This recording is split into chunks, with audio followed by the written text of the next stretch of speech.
Ok.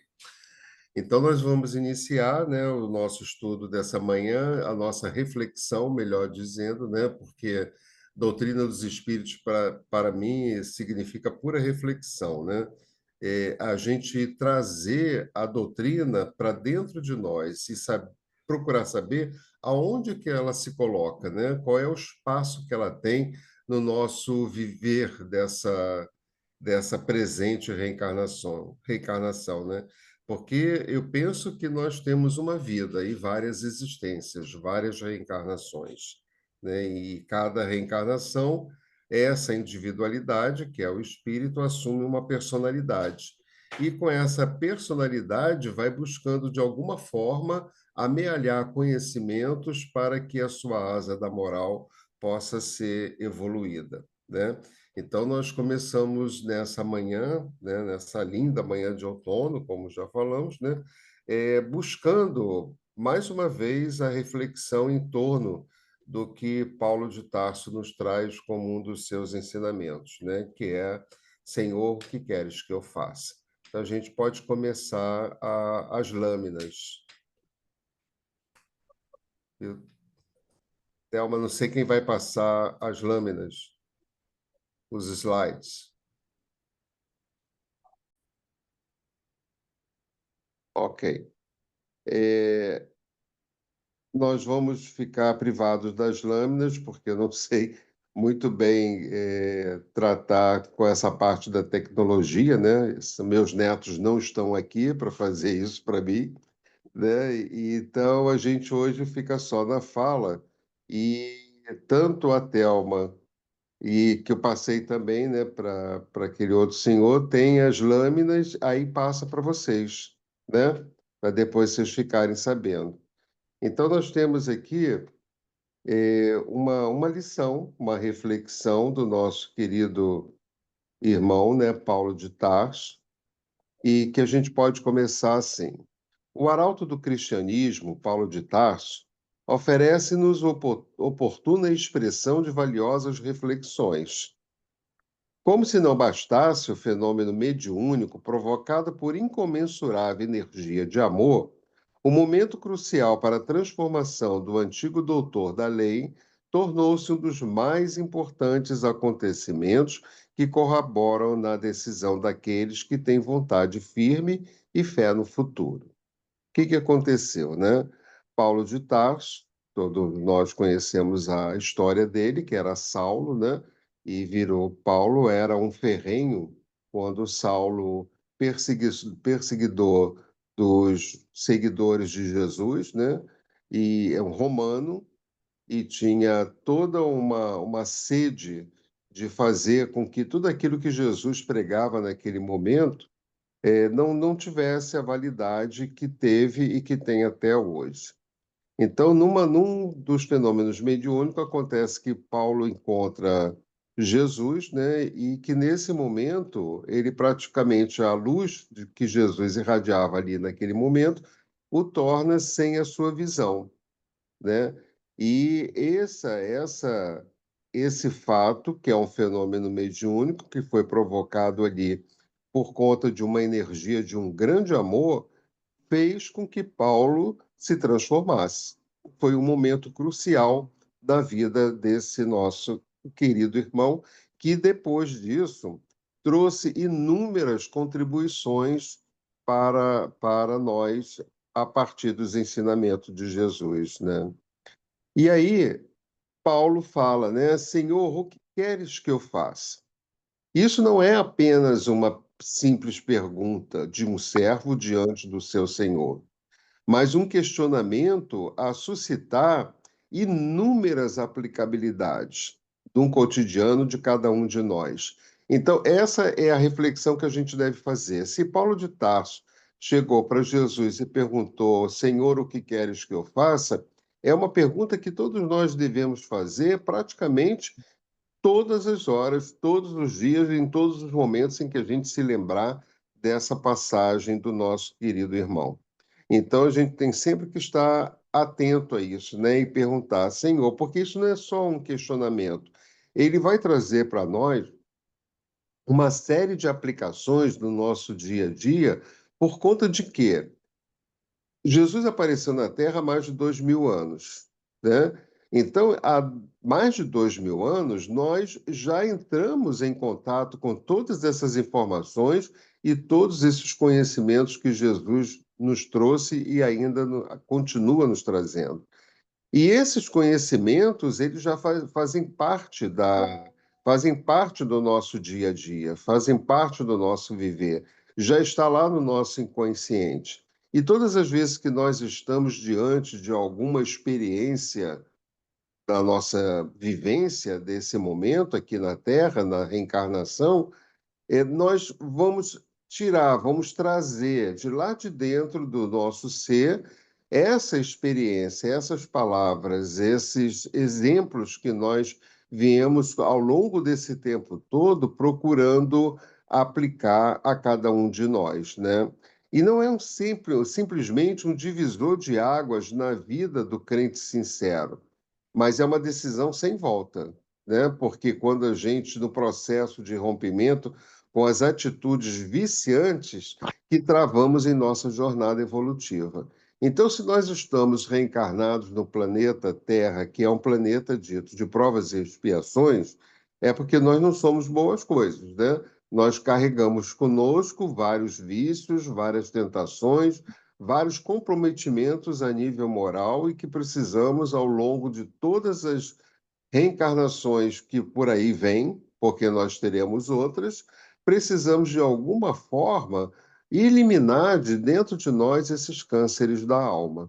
E isso a gente só faz quando a gente entra em contato com tudo aquilo que a gente já carrega conosco. É também essa frase que Paulo traz para nós, né? Um olhar crítico entre o que fomos, quem somos e o que queremos ser. Então, são questionamentos que a gente deve se fazer. Eu penso que a gente deve reservar um momento no nosso dia a dia, né, tão corrido, atrás de uma sobrevivência, né, e atrás das aquisições materiais, mas a gente deve ter esse olhar crítico e entrar em contato nas nossas meditações, nas nossas reflexões, né, e perguntar o que fomos, porque eu não estou aqui à toa nem por acaso, e também, com certeza, não é a primeira vez que eu estou aqui. Perguntar quem fomos, né? É interessante quando a gente fala o que fomos, quem fomos e o que queremos ser. Então, o que que nós queremos ser? O que que nós pretendemos para nós?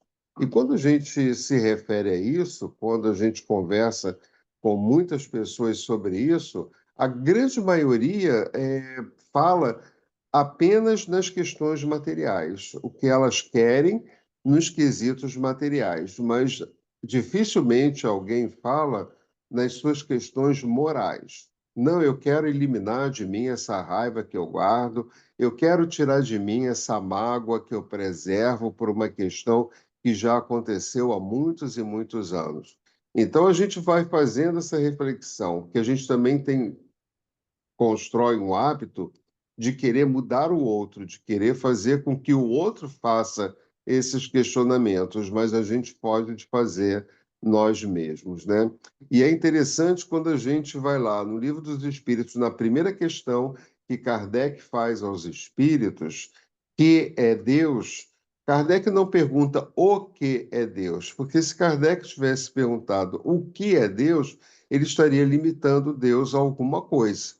Kardec também não pergunta quem é Deus, porque se estivesse perguntando quem é Deus, ele estaria limitando a um nome, a uma personalidade, né? E aí Kardec pergunta que é Deus? E às vezes eu me peguei fazendo essa pergunta, né? Que sou eu?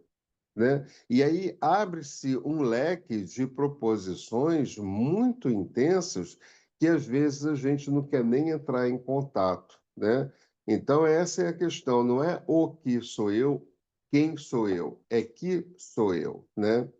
O que fomos representa os nossos enganos, tanto quanto o que somos. O que fomos representa os nossos enganos hoje, né? Porque se eu estou reencarnado no planeta de provas e expiações, é porque eu já tive vários enganos nas minhas outras reencarnações, né? E representa tanto isso representa o que somos, eu me mostro dessa forma, né? Aponta o nosso esforço diário, por menor que seja, na busca pela transformação. Porque, com certeza, ninguém se sente feliz por ter determinados sentimentos, e emoções consigo, né? Ninguém se sente feliz tendo raiva, tendo mágoa, ressentimento, ninguém se sente feliz dessa forma. Então a gente quer se transformar, que a gente quer tirar isso da gente. O que queremos por ser pressupõe toda a esperança do Senhor em nossa reforma íntima. Senhor, queres que eu faça? Fica sempre essa pergunta no ar, né? Porque é a esperança dessa reforma íntima. Isso quando a gente entra em contato com essa doutrina que nos ensina isso muito bem, né? E a gente vai, de alguma forma, fazendo com que isso possa acontecer no nosso dia a dia. É como se fosse um exercício. Então, Senhor, o que queres que eu faça? Deve ir muito mais além do que aquilo que a gente pensa naquilo que eu quero eu fazer, né? Isso é um convite a todos os filhos de Deus quando se propõe a despertar do estágio dessa letargia moral que a gente vive hoje, né? Em que nos encontramos, proporcionando diversas aplicabilidades na vida de cada um, né? Todas as vezes que você entra em contato com o Senhor, o que queres que eu faça, você vai ter aí uma série de orientações, como se advém do nosso querido Pai. Seja no relacionamento com os familiares, passando pelo convívio com os demais irmãos de jornada, na batalha interior da reforma moral. Então, o primeiro ponto onde a gente deve exercitar isso está dentro da nossa própria casa, com os nossos próprios familiares. Deus criou esse pequeno grupo para que a gente pudesse exercitar, viver em família, num pequeno grupo, que é um exercício para a gente ter que viver na nossa família universal, porque meus pais, minhas mães, meus irmãos foram muitos e muitos e muitos em várias reencarnações. E hoje a gente pode dizer que são nossos irmãos, né? Então a gente tem que treinar dentro das nossas próprias casas para que a gente possa ter um comportamento lá fora com todos os outros que, quem sabe, já foram os nossos pais, os nossos irmãos, né, os nossos agregados familiares, a gente ter que conviver com eles da mesma forma que a gente aprende a conviver com os nossos entes familiares, né? Também que na reforma moral que empreendemos, até nas atitudes sociais, ambientais e políticas, com interferência direta na melhoria da qualidade de vida da sociedade. A indagação de Paulo de Tarso se mantém super atualizada, não obstante as centenas de anos que nos separa de sua origem. Quando a gente entra em contato com essa indagação de Paulo, né, com esse questionamento, a gente percebe que parece que isso aconteceu ontem ou semana passada, né? Ela é tão viva ainda, ela tem um pertencimento tão grande na nossa trajetória que são coisas que ainda a gente não consegue fazer, a gente não consegue ainda seguir. Então eu tenho que repetir: educação é um conjunto de hábitos adquiridos. Então, se hoje me apresento como eu sou, é por conta dos hábitos que eu venho adquirindo ao longo das minhas reencarnações, né? Analisando a construção sublime dessa pergunta, né, do apóstolo dos gentios, nós podemos interpretá-la como um código de acesso para a aplicação da vontade do mestre. Passa a pensar um pouco mais profundamente, né? De que forma que eu posso aplicar? Isso representa para mim um código interior. Então, quando eu pergunto, Senhor, Mestre, Jesus, o que queres que eu faça? Né? É como se a gente estivesse utilizando uma chave numa fechadura e estivesse abrindo uma porta para poder fazer com que tudo aquilo que ele gostaria que eu fizesse, se tornasse aplicável, né? Acesso para aplicação da vontade do mestre, uma espécie de senha, onde a humildade do aprendiz busca mananciais de conhecimentos do seu mestre, né? É como se fosse uma senha. Senhor, o que queres que eu faça? É uma chave, eu estou abrindo, né? Eu estou dando um código para que eu possa abrir em mim, né, um questionamento, pensando em Jesus e saber exatamente o que que ele quer. Cada palavra, portanto, tem um peso capital para a força da indagação, né? Cada palavra, Senhor, o que queres que eu faça? Cada uma dessas palavras tem um peso muito forte para que dá força a essa indagação. Então, quando a gente vamos nos dirigir ao desconhecido sobre o influxo da presença do mestre, Saulo, que nessa época ele ainda era Saulo, inicia da seguinte forma: primeiro, qual é a primeira palavra? Senhor. Senhor, o que demonstra um respeito à hierarquia moral do Cristo. Então já começa por aí. Não havia tido contato físico. Paulo não conheceu Jesus fisicamente falando, né? Ele não teve nenhum contato com Jesus naquela época, né? Muito pelo contrário, ele queria mais era perseguir Jesus e queria ceifar a presença de Jesus aqui na Terra. É, sem dúvida, uma demonstração inequívoca de que temos um ser superior. Quando ele, naquele momento que ele cai do seu cavalo e a luz de Jesus cega a sua visão, né, ele percebe que ali tinha um ser superior. Então ele só podia se dirigir a esse ser superior com essa primeira palavra da sua indagação, Senhor. É um ser superior a nos conduzir nos momentos de dúvidas e incertezas diante de desafios da vida.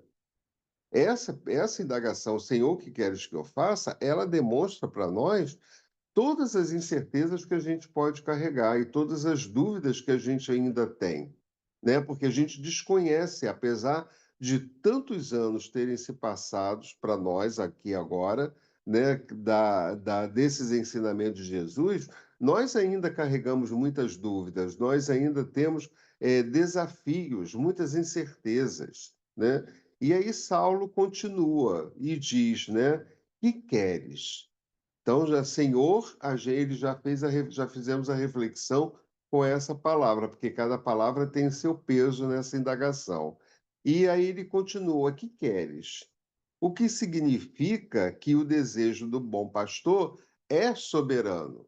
Se eu pergunto para uma pessoa o que você quer, eu já estou demonstrando aí que essa pessoa tem mais poder, ele tem uma soberania, né? Então, eu já estou ali naquele momento num processo já de muito grande autotransformação, sendo que seu pedido é uma sublime ordenação aos nossos destinos, né?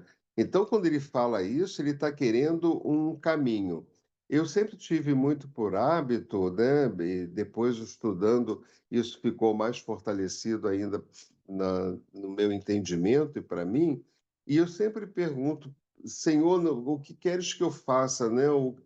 Para onde que eu tenho que ir? Me dá uma luz, me dá um caminho.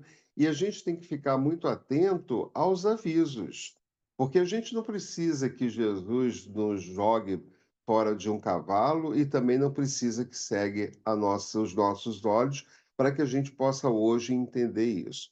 A nossa cegueira hoje é a cegueira da alma, não é a cegueira física. Só que naquela época, era muito recente, né? Saulo precisava estar com seus olhos totalmente vendados para não enxergar nada mais do que o que ele teria que enxergar com seus olhos da alma, os olhos do espírito, ou seja, enxergar para dentro de si e não para fora de si, né? E aí continua ele na sua indagação. Por fim, ele complementa: que eu faça, Senhor, o que queres que eu faça.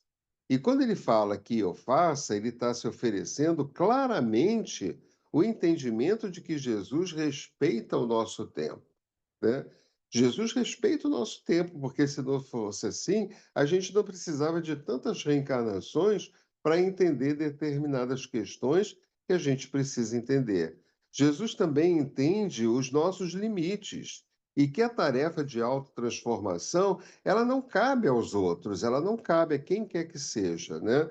Eu vou aprender com os meus professores da escola a instrução, eu vou aprender com os meus pais a educação, mas eu vou acabar aprendendo comigo mesmo aquilo que eu preciso aprender.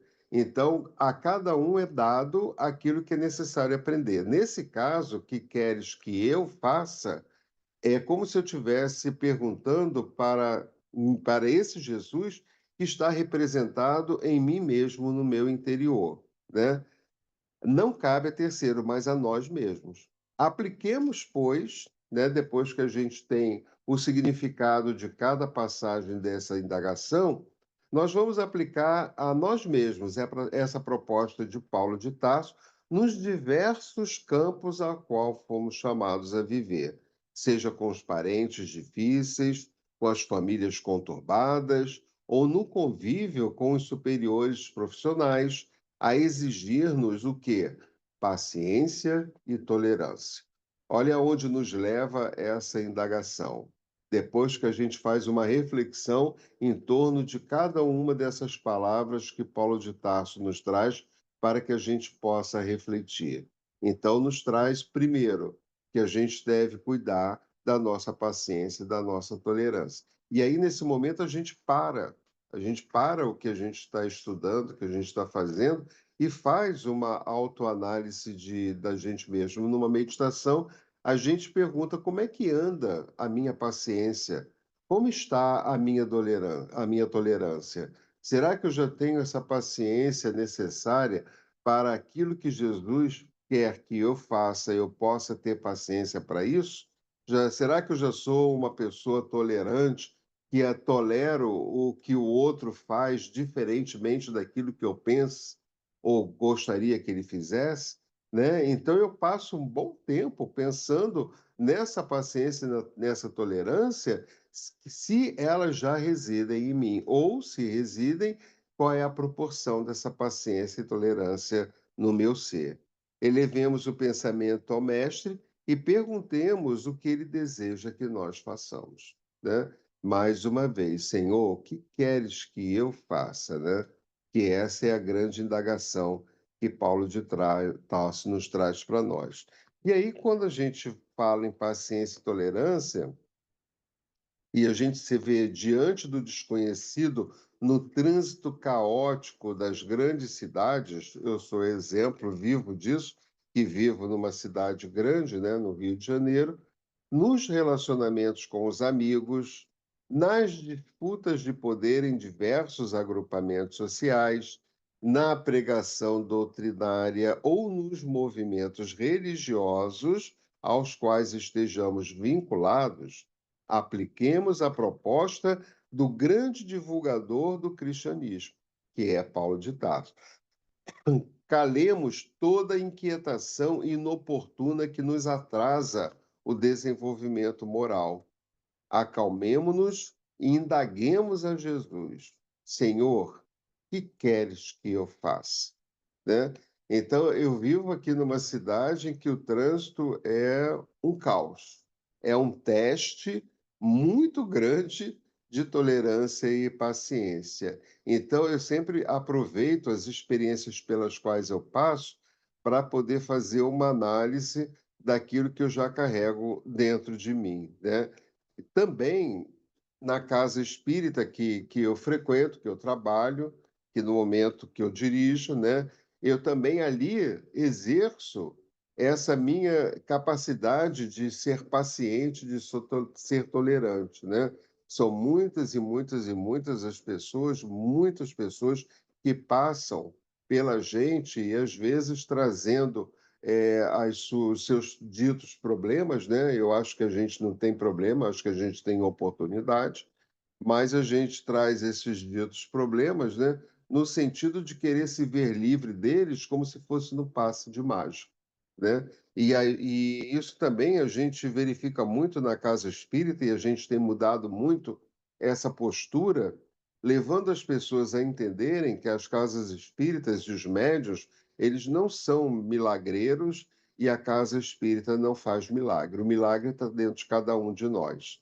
Porque se eu não quero, nem Deus vai poder interferir, porque Deus nos deu livre-arbítrio. Então, se eu tenho livre-arbítrio e Deus nos dá essa possibilidade de escolha, eu posso escolher aquele que eu quero ser. Eu posso fazer aquilo que eu quero fazer.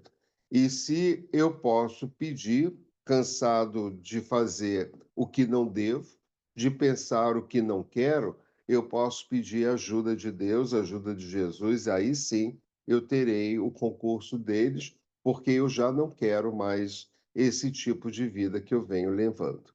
Então eu sempre pergunto, Jesus, Jesus, o que você quer que eu faça, né? Para que a gente possa fazer aquilo que de fato e realmente. Porque o maior código de moral que a gente tem nas nossas mãos e que é um tesouro muito grande são os ensinamentos de Jesus. Se nós estamos num planeta de provas e expiações, é porque nós ainda não temos ainda em nós impregnado esses conhecimentos. Nós temos o conhecimento, mas nós não vivenciamos esses conhecimentos. E isso a gente vai precisar fazer com que se torne uma constante na nossa vida, né? E aí, de certa forma, nós ouviremos esse mestre, se a gente quiser, estiver disposto a isso, né? E ouviremos ele a nos convidar a entender os desafetos de ontem e de hoje, né? E docemente falar, né? Dessa frase que Jesus nos traz, né? Que se encaixa perfeitamente aí nessa nossa indagação. Quando Jesus diz: Meus discípulos serão conhecidos por muitos se amarem. Meus discípulos serão conhecidos por muitos se amarem. Então é isso que nós temos que exercitar, né? É esse amor que Jesus, esse amor genuíno, esse amor verdadeiro, não é o amor que a gente pensa que é o amor que a gente tem aqui na Terra, que é um amor ainda muito falho, um amor que a gente não tem ainda como alcançar esse amor do Mestre por nós, mas nós estamos no exercício dele, né? E a cada dia que passa, se eu for perguntando, indagando para mim mesmo, Senhor, o que queres que eu faça? Eu saberei as respostas precisas para que eu possa alcançar esse amor que ele tem por cada um de nós, né? Senhor, o que queres que eu faça perante a vida social? Que queres que eu faça se eu tenho que conviver com esses meus irmãos? Se eu tenho uma vida social? Alguns irmãos alegam que não podem jamais abandonar a vida social repleta de convites aos mais delirantes prazeres, que é o que a gente percebe hoje no nosso dia a dia, e a gente vê isso muito claramente nas telas das nossas televisões, né?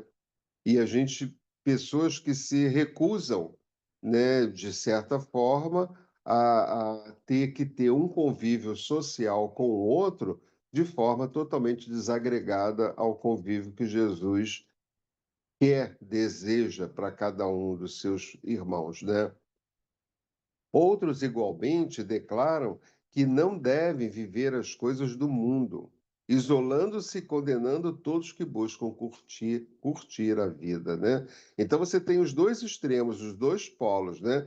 De um lado, aqueles que não, eu quero aproveitar, né? Tem pessoas que dizem que veio aqui a passeio, né? A turismo, né?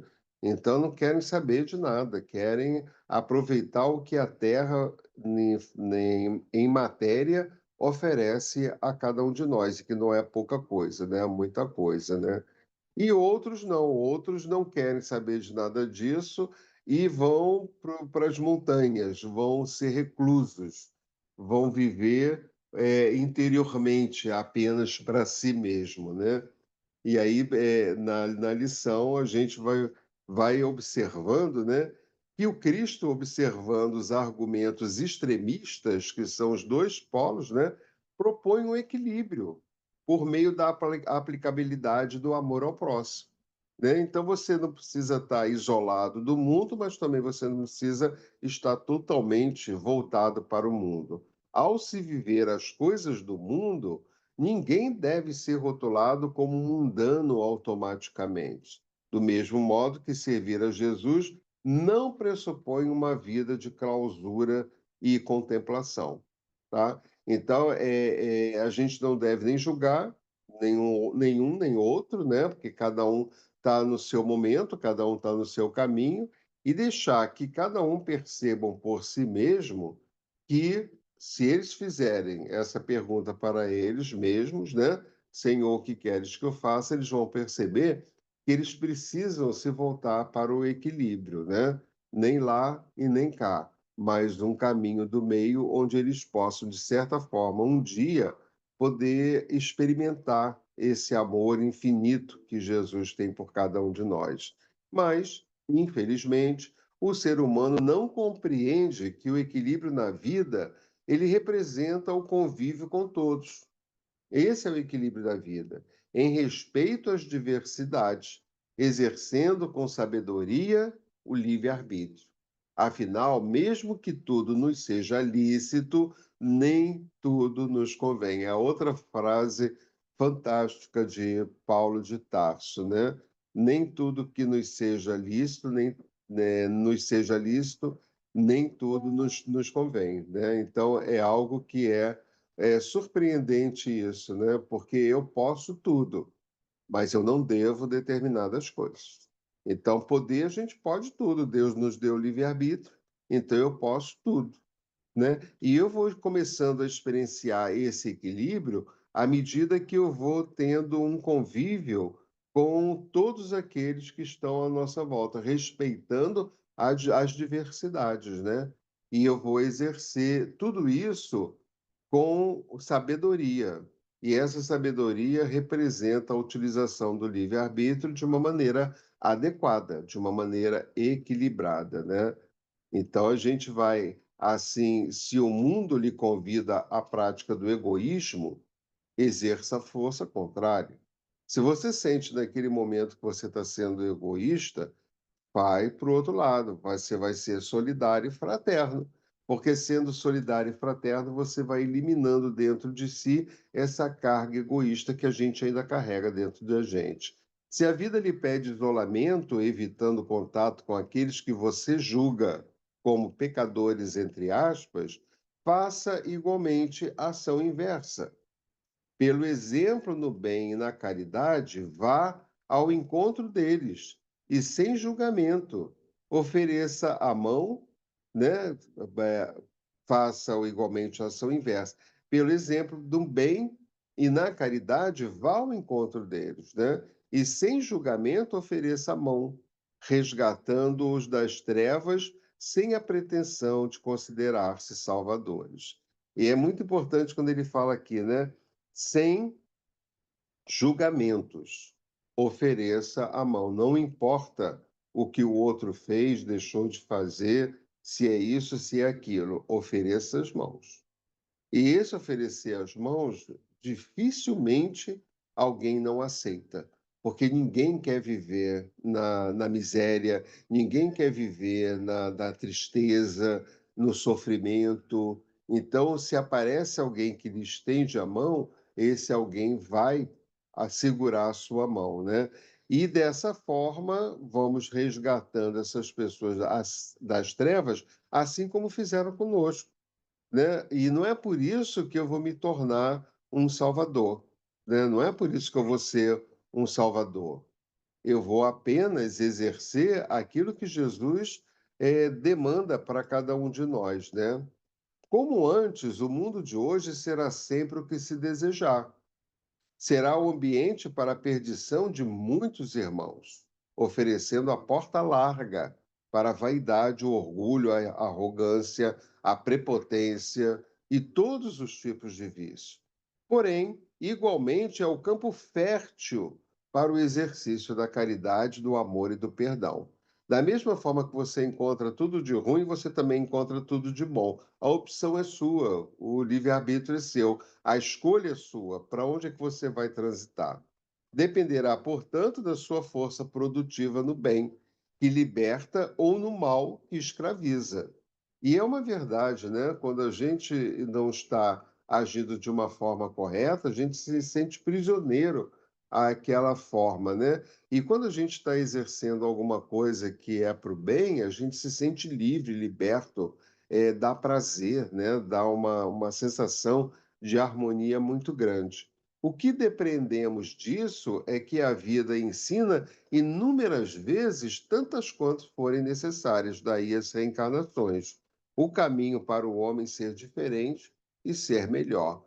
Não falta chances, não faltam oportunidades. Depende única e exclusivamente de nós. E se eu me encontro totalmente perdido, que eu possa firmar essa frase no meu consciente, que ela vai proporcionar uma melhora do meu inconsciente. E perguntar sempre, Senhor, o que queres que eu faça? Que a gente vai encontrar as respostas mais cedo ou mais tarde, né? Que esse é o caminho da nossa vida, né? Queiramos ou não, porque nós teremos que ser espíritos perfeitos, e para sermos espíritos perfeitos é necessário que todos esses ensinamentos de Jesus façam parte do nosso viver, né? No passado estão nossos terríveis enganos, na totalidade. Encontram-se as oportunidades para sermos melhores, e no futuro, a nossa libertação. Se no passado nós temos os nossos enganos, né? Nós temos hoje a oportunidade no presente para que no futuro possamos adquirir a nossa liberdade.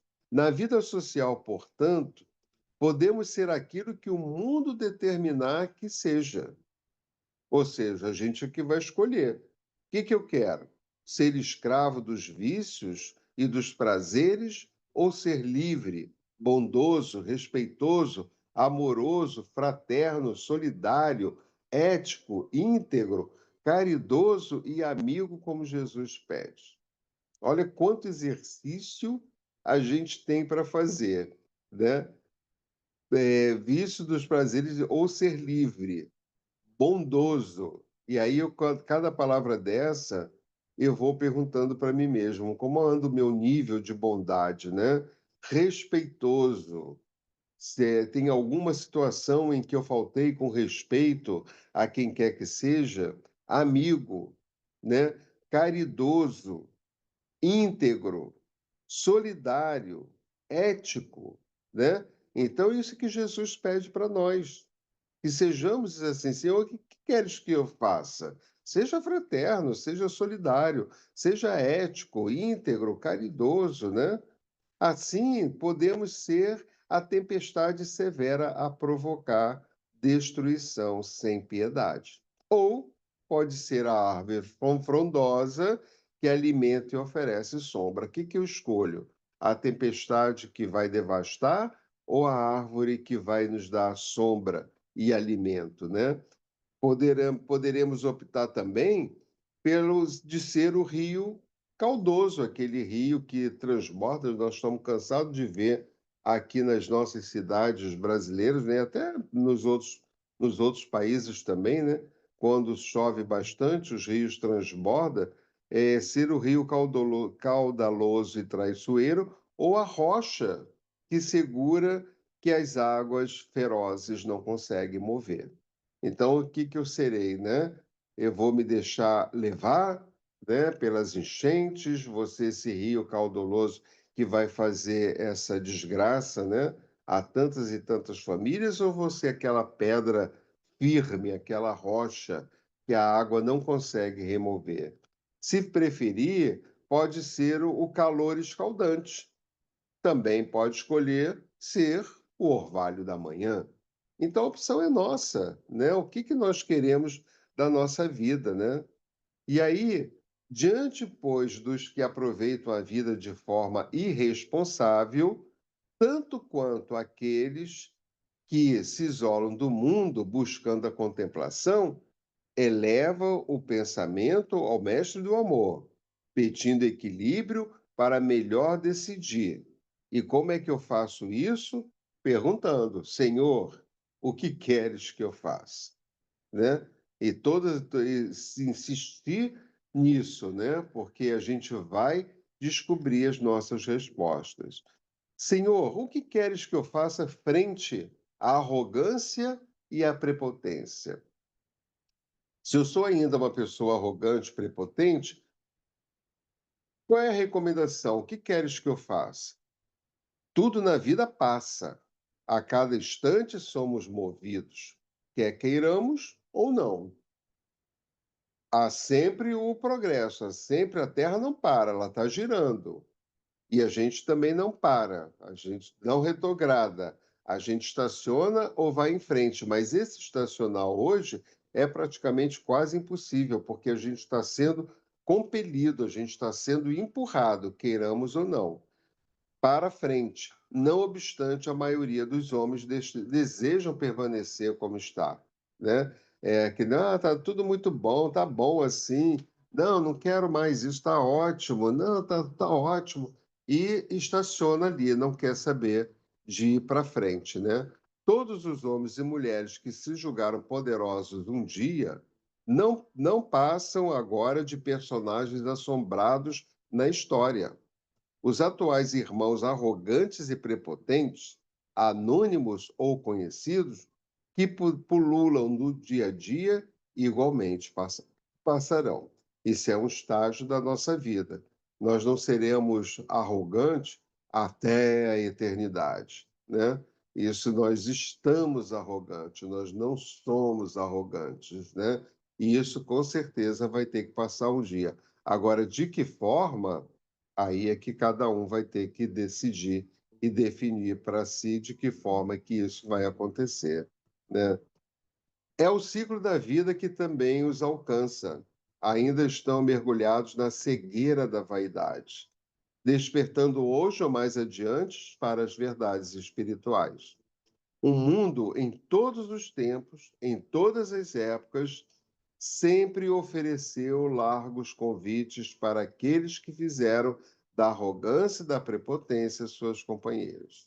Infelizmente, porém, apesar de cercados de bajuladores, permaneceram sozinhos, animados por sonhos e ilusões. E o resultado de suas investidas nunca foi diferente: a infelicidade em ambos os mundos, tanto no físico quanto no espiritual. E isso é uma coisa muito clara, né? Porque eu, quando desencarnar, quando eu deixar esse corpo físico, né, matéria por aí, porque é o corpo que morre, né, o espírito vai dar continuidade à sua caminhada e certamente vai continuar caminhando da forma como vem caminhando até agora nessa presente reencarnação, até que assuma uma outra oportunidade de reencarnar em outro corpo físico para poder dar continuidade à sua evolução, né? Então, é algo que a gente vai aprendendo com essa doutrina que esclarece, que consola a todos nós. Na atualidade, muitos de nós destinamos horas na busca desenfreada pela posse dos tesouros transitórios do mundo, mergulhados na efemeridade das coisas, enfraquecendo as relações fraternas e criando os castelos dos insulamentos. Nesse grupo de infelicitados, por escolha própria, volumosas são as tentativas de soerguimento abortados. Muitos compreendem que são arrogantes e prepotentes, mas, assombrados pelo orgulho e a vaidade, não avançam tanto quanto deveriam e poderiam. Iremos encontrá-los em diversos pontos da atividade humana. Diante dessas pessoas que a gente vai encontrando na nossa caminhada, é que a gente vai aprendendo. Eu aprendo muito com o outro, né? As determinadas situações, experiências pelas quais os outros passam, né? Então eu vou nessa busca que a gente tem hoje, né? Hoje mais do que nunca é bem diferente, né? Tendo 76 anos hoje, eu me lembro perfeitamente, né? A minha fase de infância, que lá se vão 60 e tantos anos, né? E adolescência, e era totalmente diferente do que a gente encontra hoje. Era uma vida bem mais simples, bem mais contida, né? Até mesmo as mulheres, né? Os espíritos em corpos femininos, né? Tiveram um avanço muito grande daquela época, né? Eu me lembro que a minha mãe e meu pai tiveram 6 filhos, né? E naquela época era comum famílias muito grandes, né? O que hoje já não é mais. E a minha mãe, como mulher, né? Naquela época, ela era trabalhada e educada para servir, né? Então a minha mãe fazia a comida, lavava a roupa, ela não tinha, não fazia isso que as mulheres fazem hoje, né? E não é crítica nem julgamento, não. Isso é para a gente perceber o quanto que o poder do nosso livre-arbítrio nos leva a modificar as nossas situações de vida na Terra, né? Então, hoje a gente praticamente é muito difícil encontrar uma mulher que tenha o pensamento de ser submissa a quem quer que seja ou a qualquer situação, né? Até porque nós somos homens e mulheres, porque ora reencarnamos em corpo feminino, ora reencarnamos em corpo masculino.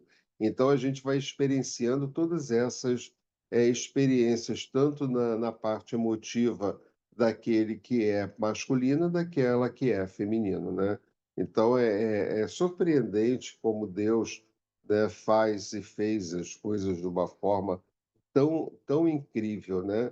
Então eu vou ser infeliz hoje sabendo de tudo que eu sei e ademais vem o advento da internet, que isso é novo, né? Para a gente é muito novo, vem o advento da internet, que hoje ninguém pode dizer que não sabe mais, né? Que errou porque não sabia. Isso é de outro tempo, né? Hoje ninguém mais pode dizer. Hoje o que a gente quer saber, precisar saber, a gente tem possibilidade de saber, né? Eu sou de uma época que eu fui criado, educado, instruído, né, em colégio católico, né? Era obrigado a assistir missa, o padre rezava a missa em latim, né? Como criança, eu já mal entendia o português, quanto mais latim. E quando perguntava à professora na sala de aula o que o padre tinha dito, a resposta era um puxão de orelha, porque o conhecimento era para poucos, não era democrático, né? E veio a doutrina espírita para democratizar toda essa parte, né, que é voltada para a dita religião, porque é uma filosofia e uma ciência, né, e trazer para nós todos esses conhecimentos que poucas pessoas detinham, né? E isso foi por séculos, não foi por pouco tempo, foi por séculos, né, que nós vivemos sob o jugo de pessoas que detinham esses conhecimentos, né? Porque se você quer ter poder, é por duas formas, né? Ou você ter muito dinheiro, ou você ter muito conhecimento. E aí você detém o poder.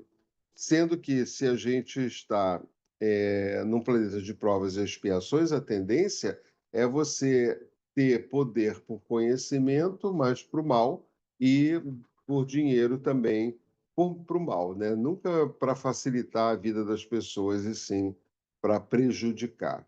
Então, isso tudo tem a ver com orgulho, tem a ver com prepotência, tem a ver com egoísmo, com vaidade, tem a ver com todos esses tipos de emoções, de sentimentos que a gente carrega ainda dentro da gente.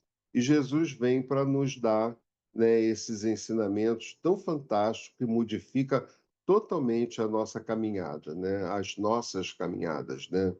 Seja ocupando modesta atividade humana ou poderosa envergadura funcional, esteja na informalidade ou formalidade do poder, ocupe função doméstica ou sacerdotal, tenha conhecimento acadêmico, não importando a idade, a raça ou crença, iremos sempre encontrar um companheiro a exigir mais que tolerância. No mundo há duas grandes forças que se combatem: a proposta de libertação e a proposta de escravidão, também chamadas de amor e ódio. Quando agimos com prepotência e arrogância, mesmo que aparentemente demonstraremos ser livres, não passamos na intimidade de escravos de nós mesmos, do passado lastimável que conosco convive. Né? Eu costumo muito dizer que são os cânceres da alma que a gente carrega. Né? Quando você tem um câncer, um tumor no corpo físico, um bisturi pode resolver o seu problema, né? Um médico que está capacitado para aquele tipo de assunto, né? Estudou para aquilo, ele vai lá nos procedimentos médicos e extirpa o câncer do corpo físico. Mas quando o câncer é na alma, e o câncer da alma ele se coloca, né, através disso que a gente carrega, prepotência, arrogância, vaidade, orgulho, blá, blá, blá, tudo isso que a gente ainda carrega dentro de nós, o bisturi para isso é o Evangelho do Senhor Jesus. É ele que está capacitado para extrair de nós isso que a gente ainda carrega, né? E isso tudo a gente vem adquirindo através de muitas e muitas reencarnações, né? Educação é conjunto de hábitos adquiridos. Então, eu sou como eu sou pelos hábitos que eu adquiri nas minhas outras reencarnações, né? Por isso, existem muitos que julgam amar, mas por entenderem o amor como posse, não amam de verdade, iludindo-se. Não existe amor aqui na Terra, não esse amor que a gente entende agora como sendo amor, que é o amor de Jesus por nós, né? O que existe é um exercício para a gente conseguir chegar a esse amor, né? O amor que a gente entende aqui hoje na Terra é o amor da posse, né? É a minha propriedade. Tanto é que a gente fala meu filho, meu marido, minha esposa, tanto no pronome possessivo antes, né? Como se isso fosse propriedade nossa, né? Na verdade, não é. Por entendermos como verdadeiro que devemos erradicar a fome material do mundo, igualmente, acreditamos ser urgente que alimentemos o espírito das verdades mortais. Nessa luta descomunal, o mundo materialista abre várias frentes de batalha, chamando os homens à indiferença ante as necessidades de todo ser vivo.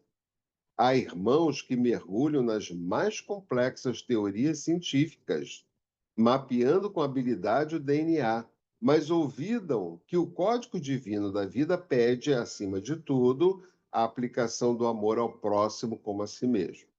Eles, porém, não avançam tanto quanto poderiam e seguem vitimados pela arrogância e pela prepotência, né?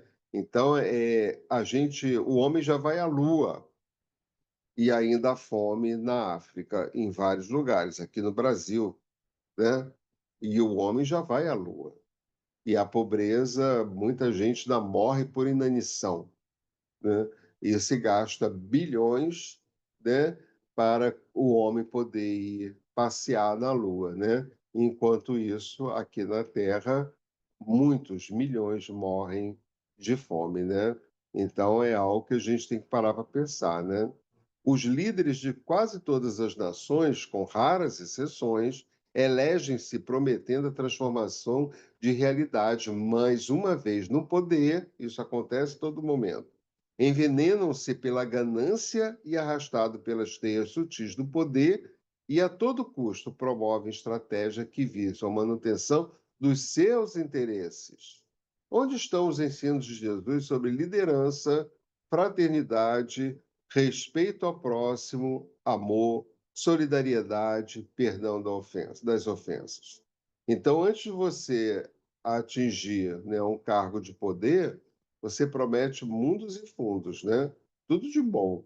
Mas quando você chega lá, você se transforma, porque se você não estiver preparado para resistir às tentações, você vai acabar, porque a energia do planeta ainda não é uma energia boa, né? Uma energia de provas e expiações. Então a tendência é você se resvalar, cair, né? Se deixar levar, né? Diante de tantos tristes exemplos, seja na vida pública ou nos ambientes, espera seja nos ambientes empresariais, no lar ou dentro das instituições sociais e religiosas, que nos pede para fazerem diferente das recomendações infelizes do mundo. É o que ele propõe de forma clara em Lucas 6:29. Ao que te bate numa face, oferece igualmente a outra. Se agirem conosco com arrogância e prepotência, calemos nosso coração ferido e oremos silenciosamente. É sabido que é preferível calar para deixar o tolo falar. Olha que coisa incrível, né? Eu posso contar uma passagem, tem muito a ver com isso aqui, né? A gente vai procurando, de alguma forma, fazer uma leitura de nós mesmos diante das experiências pelas quais a gente passa. Um dia, né, eu saindo do meu trabalho era na zona sul do Rio de Janeiro, um local bem tumultuado, né, com bastante trânsito. Peguei meu carro e um rapaz, num carro desses bem grande, tentou de todas as formas passar à minha frente, mas eu não tinha como deixar passar, porque eu só dava para um carro ali, naquela via, naquela rua, né? E ele, numa curva, ele conseguiu, né, fazer uma manobra e praticamente me fechou. E saltou do carro aos gritos, aos berros, querendo me agredir porque eu tinha batido no carro dele. O carro nem encostou no carro dele. E com isso fechou o trânsito nessa localidade. Eu não sei, depois eu fiquei sabendo, né, porque a gente estuda bastante, a gente trabalha bastante, e é nessas horas que a gente se percebe se tudo aquilo que a gente estuda e é fruto do nosso trabalho, se está fazendo efeito. E me deu uma calma muito grande. Eu não reagi, me afastei, deixei eles bravejar, e todo não deixou os carros passarem, todo mundo começou a sair dos seus carros, começou a xingar ele, formou-se uma situação com uma energia muito ruim. E cada vez que xingavam mais ele se alterava. E aí é que eu dei graças a Deus de ter sido uma pessoa como eu, porque se fosse uma pessoa como ele, teria saído uma morte ali, com certeza. Chamaram a polícia veio, constatou que não houve nenhuma batida, né? O policial chegou para mim, o senhor fique pode ficar tranquilo que não tem nada, eu vou autuá-lo, vou fazer os procedimentos, né? O boletim de ocorrência e liberar o trânsito. Isso levou mais de 1 hora e meia, né? Imagina o que não se formou ali como energia, né? E aí, tudo bem, fez todos os procedimentos, o policial falou que já poderia ir embora, né? E eu cheguei para ele e falei, eu posso ir lá falar com ele? Eu não sei por que que me deu isso, né? Depois é que a gente vai entendendo, a ficha vai caindo, como se diz, né? Então, aí ele falou, o policial falou assim, não, olha, ele está num estado bastante alterado, ele está, né? Se o senhor for lá, o senhor está correndo risco, eu vou com o senhor. E eu fui, ele estava de cabeça baixa, com os punhos cerrados, com um semblante bem fechado, né? Todo retesado, com muita tensão, né? E eu esperei ele levantar o rosto. Quando ele levantou e me viu, eu não falei nada, não deixei ele falar nada. E eu falei, eu posso lhe abraçar? Quando eu falei isso, ele desarmou. E eu também não esperei ele dizer nem sim nem não, eu fui abraçando. E ele começou a chorar copiosamente. Ou seja, a pessoa devia estar passando por algum problema muito sério que extravasou ali daquela forma, né? E aí eu fui, quando eu entrei no meu carro e para ir me embora, para voltar pegar o caminho de casa, né? Eu comecei a me questionar, assim, mas como é que você age dessa forma? Ele queria te matar e você quer dar um abraço nele? Aí é que a gente vai percebendo o que que essa doutrina faz com a gente, né? E aí é que a gente se cala e deixa que as coisas vão acontecendo de uma forma que não melhore, entre aspas, para mim, porque para mim já melhorou, mas que melhore para o outro, né? Porque está sendo tolo por estar falando daquela forma, por estar agindo daquela maneira. Esse foi um grande aprendizado pelo qual eu passei na minha vida. Orando, roguemos ao Senhor a serenidade para entender que o nosso interlocutor está doente da alma, carecendo muito mais de nossas preces do que da nossa ira. E foi o que aconteceu. Quando oferecemos outro combustível, o da paz, as energias espirituais que nos cercam agigantam-se, sem que possas imaginar um campo magnético é formado em nossa defesa, evitando que possamos cair. Exatamente o que aconteceu, as explicações sempre vêm depois, né? Ferindo-nos moral e emocionalmente. Assim fez Jesus diante da arrogância e da prepotência de Caifás. Orou pelos acusadores. Protegeu seu campo energético, emocional, para não entrar em sintonia daqueles que queriam provar que o Filho do Homem não era quem dizia ser.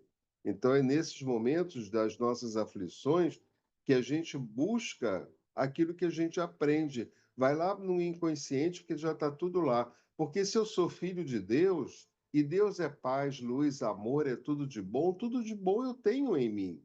Eu não sei como manipular isso por conta de estar mergulhado ainda num fluido que não é um fluido que faz com que a gente seja uma pessoa melhor. Então, eu vou buscando, pouco a pouco, fazer com que eu tenha capacidade de fazer como Jesus nos ensina. Por isso que a gente tem sempre que perguntar, Senhor, o que queres que eu faça? E supondo vencer o mestre pela força bruta de seus asseclas, tiveram que suportar a última súplica do Salvador. Pai, perdoa-lhes, eles não sabem o que fazem. Atônitos puderam ver que a arrogância e a prepotência são irmãs da violência, do egoísmo, da vaidade e do orgulho, e que elas não passam de sombras distorcidas diante da cruz. Seja, pois, o nosso caminhar em consonância com os passos do nosso Senhor Jesus, deixando para trás as sandálias vergonhosas das paixões que nos assemelham aos brutos irracionais. E para a gente encerrar, caminhemos em paz, apesar de tanto nos convidarem para a guerra. Mas, se for preciso lutar, lutemos sempre com o amor e o perdão, nunca agindo de forma arrogante e prepotente com nenhum filho de Deus, até mesmo com os nossos adversários. E que possamos sempre estar com essa indagação presente na nossa vida. Senhor, o que queres que eu faça? E aos poucos nós vamos descobrindo, e nós espíritas vamos descobrindo através dos ensinamentos da doutrina espírita, nós vamos descobrindo o que o Senhor Jesus quer que nós façamos. E quando a gente descobrir isso, que coloquemos em prática e que possamos cada vez mais estar mergulhado nessa luz que nos ilumina e nos mostra esse bom caminhar. Muita paz e muita luz para todos nós e muito obrigado pela oportunidade.